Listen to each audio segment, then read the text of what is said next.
So we have the Starmark on him.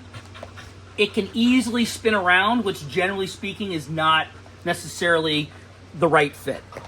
Now, what I tell everybody, the fit is only super important if you aren't getting the performance you need at the end of the day. As a general rule, we want this fitting snug, not tight, and not too loose. So it's kind of Goldilocks just right. So think of it like a good pair of gloves or shoes. We want it snug. We don't want them too tight, but if it's too loose, it can chafe and add problems, stuff like that. So when I have any of these kind of collars, and there's other collars that this category falls into, is most of the time, if we have an issue, which is rare, but if you have an issue like a sore or a red skin, something like that, generally speaking, I would say 9 out of 10 times, it's not because the collar is too tight, it's because the collar is too loose. So it moves independently and then gets all chafed and stuff like that. So once again, it's like wearing your shoes too big. Gonna get chafed.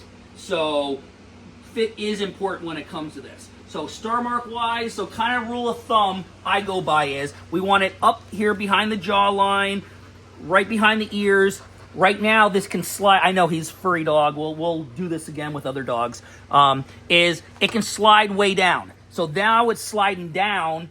Now when he does try to pull, it's against his shoulders, gives him mechanical advantage, and it's going to be down here lower on his trachea. So if we do the right fit and get it up off of that, I know, you're getting frustrated. So what we're going to do here, so here, I'll just sweeten the deal because we are, there you go. So if you come over here and you look, my rule of thumb, if I have it in the right position, if I can take two links and squeeze them together, generally speaking, the collar's too big. So I can squeeze these together easily. It's still not pressuring on him. So what we're going to do is we're going to take it off. And then that's why these are nice. They can be self-fit. So what we want to do is take them. You're going to go tip to tip. And then we have a piece that goes over and pins that are under. So we have it go like this, and then you just rock it out. So if you look, there's slots there, and there's pins there. If you look closely, now you might have to zoom in, those slots, when it's set up on the collar, that slot is not vertical. It's at like roughly a 45-degree angle. That's why these don't come apart like this. So you have to orient, if you think about when you go tip to tip, what you're doing is orienting that slot vertically so you can take it on and off of those pins. So, right, so I just broke it, quote, broke it there, and then we got to take a link out. So I twist the link out. You take your piece, you take your slot, put it in, say, orient it vertically. What a lot of people do when they try to push these in, they start going like this, and they can't get it in because that slot starts rotating. You need that slot up and down, and you need to push straight down. That's where most people have issues with these collars. They start doing this, say, if you go like this, it won't go in. And like this, it won't come out. So my gauge is you go tip to tip and it just gets lifted in or out. So we took a link out. So roughly we're talking a little over an inch, give or take. And good example here, we're running 1, 2, 3, 4. So this is the minimal I'll run. This is the large, not the small. So I run minimal 4. Anything less than that, I go to the smaller collar. So, come here, Bubba. Hey, right here. Good boy.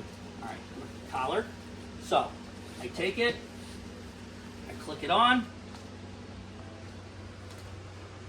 So now I check my fit. I can get, it's not a 2-finger rule. I just feel those points and they're sitting nicely on his, on the skin. They're not digging in. I can relieve the pressure. It's not easily rotating around him independently. Obviously I can't pinch another one. So now we have nice pull here, efficient pull. We get more mechanical advantage. It's not going to slide down his neck. It's going to stay up here high off the trachea.